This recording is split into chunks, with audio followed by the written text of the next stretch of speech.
A sloth, a donkey, and a curious human. Send a prompt and see what they're doing. One hits record with a question on his mind. Two brothers pick it up, see what they find. Corn takes his time, Herman's got the facts. Back and forth, they never hold back. My weird prompts, come on in, that's where we begin. My weird prompts, glad you're here. This episode was generated using artificial intelligence. Please verify facts. My Weird Prompts is a community-driven initiative exploring how AI can fuel curiosity and uncover the fascinating ways our world works. GPU compute for this podcast is generously provided by Modal. Learn more at modal.com. I was looking at the headlines from last September again, specifically that injunction from Judge Charles Breyer in the Newsom versus Trump case, and it struck me how a law from 1878 is still the primary fault line for American federalism. We're talking about the Posse Comitatus Act, which basically tells the federal government it cannot use the military as a domestic police force. It is a fascinating tension because it touches on this fundamental question of who is allowed to point a gun at a citizen and under what authority. Today's prompt from Daniel is about the structural evolution of military police and gendarmeries, looking at how different nations have tried to navigate that messy middle ground between a soldier and a cop. It is the perfect timing for this, Corn. My name is Herman Poppleberry, and I have been diving into the lineage of these organizations because the history is much older than most people realize. When we see the military on the streets, our modern instinct is to think something has gone terribly wrong. But for most of human history, the distinction between a soldier and a policeman simply did not exist. The modern military police officer is actually a relatively new invention, whereas the gendarmerie model is a direct descendant of medieval royal power. That September 2nd, 2025 ruling by Judge Breyer was not just a legal technicality, it was a collision between two very different philosophies of state power that have been evolving since the Middle Ages. Right, because back in the day, if the king wanted order, he sent the guys with the swords. There was no local precinct to call. But even within those early armies, they needed someone to police the soldiers themselves, which I assume is where the military police side of things started. That is exactly where the provost marshal comes in. If you go back to the 100 Years' War in France, which we are talking the early 14th century, the Marshal of France had these provost forces called the Marshalcy. Their job was not to protect the public, at least not primarily. It was to keep the soldiers from deserting, to handle camp followers, and to make sure the army did not just pillage its own territory into a famine. You have to remember, medieval armies were often just groups of mercenaries and feudal levies. If they were not watched, they were as dangerous to their own peasants as the enemy was. What I find fascinating is that the French National Gendarmerie today is a direct institutional descendant of those medieval royal provosts. They have been doing this for nearly 1,000 years. It is wild to think about the continuity there. But for us in the United States, it feels much more fragmented.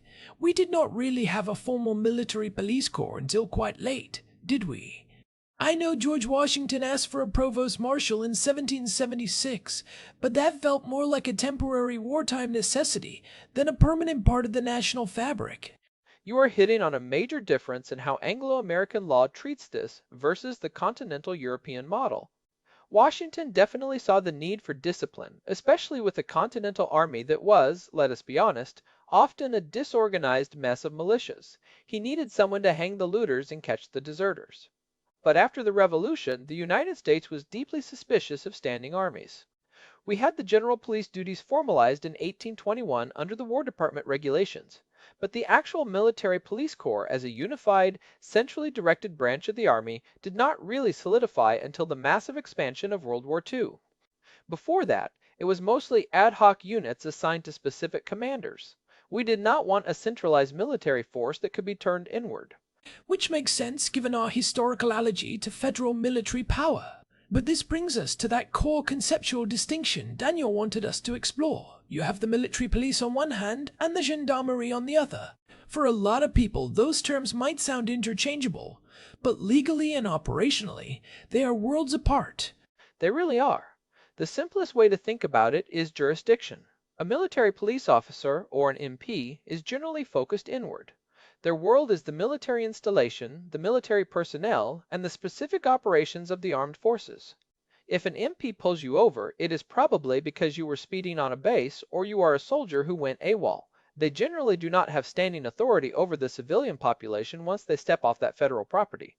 Their mission is to support the combat commander by maintaining discipline and security within the ranks. Whereas the gendarmerie is the third force solution. They are soldiers by training and status. They wear military uniforms, they have military ranks, but their primary job is policing civilians. That dual status is the key. In France, the National Gendarmerie is a branch of the armed forces, but they report to the Ministry of the Interior for their daily police work. They handle the rural areas and the small towns, while the National Police, which is a purely civilian force, handles the big cities like Paris or Marseille. It is a way of saying, we need a force that has the discipline and heavy equipment of the military, but the legal mandate to enforce civil law. This solves what I call the weak civilian police problem. In many countries, a local police force might not have the budget or the training to handle organized crime or major civil unrest. The gendarmerie fills that gap. I've always wondered why a state would choose that model over just having more civilian cops. Is it just a matter of tradition, or is there a functional advantage to having your rural police be part of the army? There is a very practical functional advantage, especially in countries with a history of internal instability. If you have a riot in a remote province or a paramilitary group causing trouble, a local civilian police force might be easily overwhelmed or even intimidated. A gendarmerie brings the logistical tail of the military. They have armored vehicles, they have standardized training across the whole country, and they are less likely to be swayed by local village politics because they are part of a national military hierarchy. Italy has the Carabinieri, which is actually a fourth branch of their armed forces. They have over 110,000 personnel. Spain has the Guardia Civil. Turkey has the Gendarma.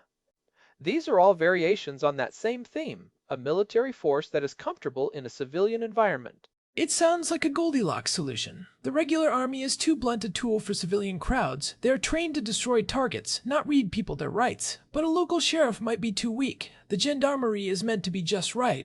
But that brings up the risk of militarization. If you train a man to be a soldier first, does he not start seeing the civilian population as a potential enemy rather than a community to be served? That is the big critique, and it is a valid one. When you look at the training of these forces, there is a constant tension between the combat mindset and the de-escalation mindset. However, what is interesting is how these forces are used internationally now. Look at the European Gendarmerie Force, or Eurogen 4, which was set up in 2006. It is this multinational body based in Vicenza, Italy, that can deploy to post-conflict zones like Bosnia or parts of Africa. The idea is that in a place where the local police have collapsed, you cannot just send in paratroopers to hand out tickets. You need a force that can survive a firefight, but also knows how to secure a crime scene and process evidence. They are the stabilization bridge between the end of a war and the return of civilian rule. It is like a specialized toolkit for the messy parts of the world. But we should talk about the most prominent example of this in our part of the world, which is Israel's border police, or Magav. They are often the most visible face of Israeli security, especially in Jerusalem. Most people see the green uniforms and assume they are just another unit of the Israel Defense Forces, but the legal reality is much more complex. Magav is a classic gendarmerie, though its evolution is unique. It was founded in 1949 as the Frontier Corps, or Hayal Hasfar. At the start, it actually was under the command of the Israel Defense Forces. Its job back then was rural security and stopping what they called infiltration, essentially Fedayeen coming across the borders from Egypt or Jordan. But by 1953, the state realized that having the army handle what were essentially civilian security issues was not ideal for a variety of legal and diplomatic reasons. So they moved it under the Israel National Police. By moving Magav to the police, the state created a force that has military discipline and combat training, but operates under the legal framework of civilian law enforcement. If you are a Magavnik, you are a soldier in terms of your draft and your training, but your commander ultimately reports to the Commissioner of Police and the Minister of National Security, not the Chief of Staff of the Army. This gives the Israeli government a force that can handle high-intensity riots or counterterrorism operations without technically deploying the army against civilians. And that gives them a huge amount of flexibility. I was looking at the numbers, and it is roughly 6,000 personnel total, but about 20% of them are concentrated just in Jerusalem. That tells you everything you need to know about the role they play. They are the ones standing at the gates of the old city. They are the ones handling the protests, and they are the ones doing the high-risk arrests in places like Jenin or Nablus. We talked about this a bit in episode 1302, when we looked at the legal labyrinth of the territories. Magav is the force that exists in the cracks of that labyrinth. It is that middle ground role again. In a city like Jerusalem, you have this incredibly dense mix of civilian life and high-stakes security threats.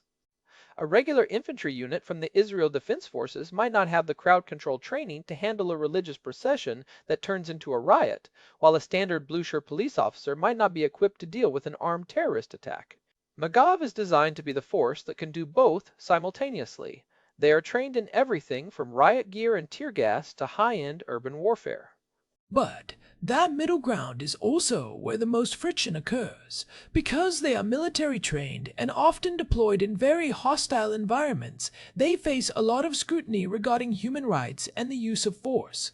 It is that gendarmerie trap we talked about. If you give a soldier police powers, does the distinction between an enemy and a citizen start to blur? Especially in a place where the legal status of the population is already contested. That is the fundamental challenge of the model. And it is not just an Israeli or French issue, it is becoming a live debate in the United States, which brings us to the Posse Comitatus Act and the legal drama of the last year. For a long time, Americans felt insulated from this third force concept because we have this very strict legal wall between the military and the police. We do not have a national gendarmerie because we are terrified of what one might do. Until that wall started getting some very visible cracks. The 1878 law was originally passed after the Civil War to stop federal troops from being used to supervise elections in the South during Reconstruction. For over a century, it was the gold standard for keeping the Army and Air Force out of domestic law enforcement. But then the 2022 National Defense Authorization Act expanded it to include the Navy, the Marine Corps, and even the Space Force. Why do you think that expansion happened when it did? I think there was a growing realization that the legal loopholes were getting too large. The original law only named the Army and the Air Force because, well, the Air Force was part of the Army when the law was written, and the Navy was considered a different beast entirely. But as we saw more domestic unrest and more talk of using federal assets for border security or urban patrols, Congress felt the need to codify that restriction across all branches. They wanted to make sure that no president could say, well, the law does not mention the Marines, so I am sending them into Chicago. Which leads us directly to September of 2025. The Trump administration decided to deploy U.S. Marines and federalized National Guard units to assist with law enforcement in California, specifically citing border security and civil order. Governor Newsom sued, and Judge Charles Breyer issued that injunction on September 2nd. It was a massive moment because it forced a judicial ruling on what domestic law enforcement actually means in the 21st century. The legal nuance there is so important. The federal government argued that the military was not policing, but rather providing support for national security. But Judge Breyer's ruling was very clear. He basically said that if you have federal troops performing the functions of a police officer, like making arrests or conducting searches on civilian soil, you are violating the core of the Posse Comitatus Act. You cannot just rebrand policing as national security support to get around the law. The National Guard is the interesting exception here, though, and it is where the case got really messy. Because they wear two hats. They do. When the National Guard is under the command of a governor, they are state troops. They can do police work, they can help during riots, they can guard buildings. In that mode, they are essentially the state's gendarmerie. But the moment the president federalizes them under Title X, they become part of the U.S. military and, in theory, the Posse Comitatus Act kicks in. The 2025 case was so explosive because it involved the president trying to federalize them against the will of the governor to perform duties the state did not want them to do. It was a direct challenge to the governor's authority over his own third force. It is a total collision of authorities. It makes me wonder if the reason we do not have a formal gendarmerie in the US is simply because the National Guard already fills that niche, just in a very decentralized way. We have 50 different versions of a third force instead of one national one. That is a great way to put it, but notice how we still have that discomfort. Whenever the Guard is deployed on a subway platform or a city street, there is an immediate public outcry about the militarization of our streets. We are culturally conditioned to be wary of it in a way that someone in Italy or France simply is not. For a Parisian, seeing a gendarme with an assault rifle at a train station is just part of the landscape. For an American, it feels like a state of emergency. We do not like the dual status soldier. We want our cops to be cops and our soldiers to be soldiers. Do you think that is changing? As the distinction between domestic crime and international terrorism or hybrid warfare blurs, are we going to see more gendarmerie-style units popping up in the West? I think we are already seeing it just under different names. Look at specialized SWAT teams or federal agencies like the Department of Homeland Security's Rapid Response Units. They often use military gear, military tactics, and even military recruitment pipelines. They are civilian on paper, but operationally they look a lot like a gendarmerie. The danger, as I see it, is that we are getting the hardware and the tactics of a gendarmerie without the clear historical legal framework that countries like France have developed over centuries to keep those forces in check. We are drifting into the model without the safeguards. It is the mission creep that gets you. You start with border protection or high-risk warrants, and before you know it, that force is being used for routine patrol because the local police are underfunded or understaffed. That is the gendarmerie trap in action. If you have a highly capable military-funded force sitting there, the temptation for a politician to use them to solve every social problem with a hammer is almost irresistible. It is much easier to deploy a disciplined unit of the Guard than it is to fix a broken municipal police department. And that is why the Posse Comitatus Act is so vital, even if it feels like an antique from the 19th century. It forces a pause. It forces the government to justify why a civilian police force is not enough. When we look at the Israeli case with Magav, you see a society that has decided the threat level is permanently high enough that they need that third force on every corner. They have accepted the trade-offs of having a militarized police as a baseline for daily life because they feel they have no other choice.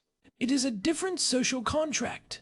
In Israel, where almost everyone serves in the military, the us versus them mentality between the police and the public is slightly different because the Magavnik is often your neighbor or your cousin who just finished their draft. There is a level of societal integration that a professionalized federal gendarmerie in a larger country might lack. We talked about that in episode 585 regarding the citizen-soldier model. When the army is the people, the militarization of the police feels less like an external occupation and more like a collective defense effort. That is a point people often miss. But that model is incredibly hard to export to a country like the US with a volunteer military and a deep-seated distrust of central authority. For us, a gendarmerie would feel like an other coming into our communities. That is why the legal guardrails like Judge Breyer's injunction are so important. They protect that distinction between the citizen and the enemy. So, if we are looking at the future of these organizations, where do you see the next big evolution? Is it going to be more international cooperation like Eurogen 4? Or are we going to see more countries trying to demilitarize their gendarmeries? I think we are actually seeing a move toward more specialization. The old school gendarmerie that just rode horses around the countryside is gone. Now, they are becoming the primary counterterrorism and cybercrime units. Look at the Netherlands' Koninklijke Marshalcy. They are a military force, but they are the ones who handle airport security and high-level financial crimes. They are becoming elite, tech-heavy units that handle the too hard pile for the regular police. Which brings its own set of problems. If your elite military police units are the only ones with the tools to fight modern crime, the regular civilian police become even more obsolete. It creates a tiered system of justice where the real threats are handled by the soldiers and the minor stuff is left to a hollowed-out civilian force. That is a recipe for a very fractured society. That is the real risk of the 21st century. We might end up with a gendarmerie model by default because we have let our civilian institutions atrophy. That is why I think the Newsom versus Trump case was so healthy for the country, regardless of which side you are on politically. It forced a conversation about the limits of military power that we have been avoiding since 9/11. It reminded us that the military is not a fix-it button for domestic policy. It is a reminder that the line between a soldier and a cop is not just a matter of what uniform they wear. It is about who they are accountable to and what laws they have to follow when they interact with you. A soldier's job is to win. A cop's job is to protect rights while maintaining order. Those two things are often in direct opposition. If you are trained to neutralize an enemy, it is very hard to switch gears and protect the rights of a suspect. They are. And when you try to merge them into a single person, you are asking for a level of mental and legal agility that is incredibly difficult to maintain over the long term.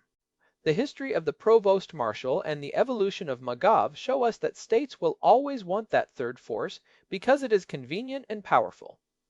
Our job as citizens is to make sure that convenience does not come at the cost of the very liberties the military is supposed to be defending in the first place. We have to be the ones who maintain the guardrails. That feels like the perfect place to wrap the core discussion. We have gone from the battlefields of the 100 Years' War to the courtroom of Judge Breyer in San Francisco. It is all one long, continuous struggle to define the boundary of state force. It really is.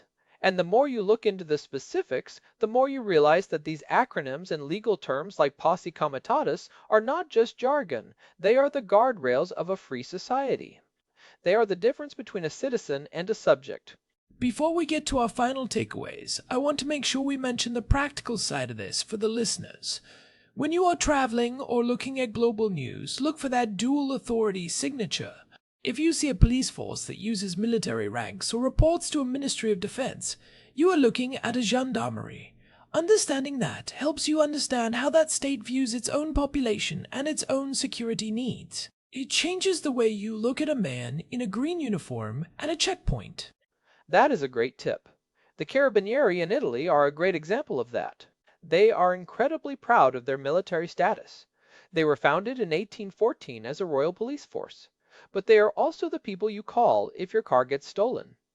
It is a completely different psychological relationship with authority than we have in the US or the UK. In Italy, the military is part of the community safety net. So, Herman, what are your big takeaways from this deep dive? My first takeaway is that the gendarmerie model is not a historical accident. It is a structural response to a specific problem, the gap between a weak civilian police and a blunt military force. Every state faces this gap, and how they fill it tells you everything you need to know about their political priorities. My second takeaway is that the US model of strict separation is actually the historical outlier. Most of the world is much more comfortable with the third force concept than we are. And finally, keep an eye on the legal challenges to the Posse Comitatus Act. The 2025 injunction was just the beginning of a long legal battle over how the military will be used domestically in an era of political polarization. We are in uncharted territory. Those are solid. For me, the biggest takeaway is the gendarmerie trap. Once you create a force that blurs the line between soldier and cop, it is almost impossible to unblur it. Mission creep is the natural state of these organizations. We see it with Magav in Jerusalem, and we see it with the tactical evolution of federal agencies in the US. My second takeaway is that history matters. You cannot understand the French gendarmerie without understanding the provost marshals of the 14th century. These institutions have long memories. And third, the National Guard is the most important hidden gendarmerie in the world. Their dual hat status is a unique American solution to a universal problem, and we should be very careful about how we change the laws governing their federalization.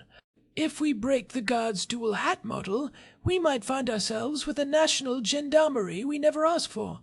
I love that point about the Guard. It is our safety valve for these tensions. It allows us to have a military-capable force that is still responsive to local civilian leadership. It really is. Well, this has been a fascinating look at a topic that usually stays in the weeds of legal textbooks, but is actually playing out on our streets every day. From the frontier of 1949, Israel to the California border in 2025, the questions remain the same. I enjoyed the deep dive, Corn. It is always fun to see how these medieval offices end up in modern court rulings. It proves that nothing in history ever really goes away, it just gets a new uniform. Thanks as always to our producer, Hilbert Flumingtop, for keeping us on track and making sure the audio sounds better than a medieval provost's camp. And a big thanks to Modal for providing the GPU credits that power the research and generation pipeline for this show. If you found this discussion useful, you can find the full archive of our 1300 plus episodes at myweirdprompts.com. You can search for the related episodes we mentioned, like the one on the IDF's citizen soldier model, or our deep dive into the legal status of Jerusalem. We are also on Telegram if you want to get notified the second a new episode drops. Just search for My Weird Prompts there. This has been My Weird Prompts. I am Corn. And I am Herman Poppleberry. We will talk to you next time. See ya. This episode was generated using Gemini Flash 3. Text-to-speech engine was Chatterbox. Thanks for listening to our show, My Weird Prompts, where our thoughts go from slow takes to facts on cue. We change and follow through. My Weird Prompts.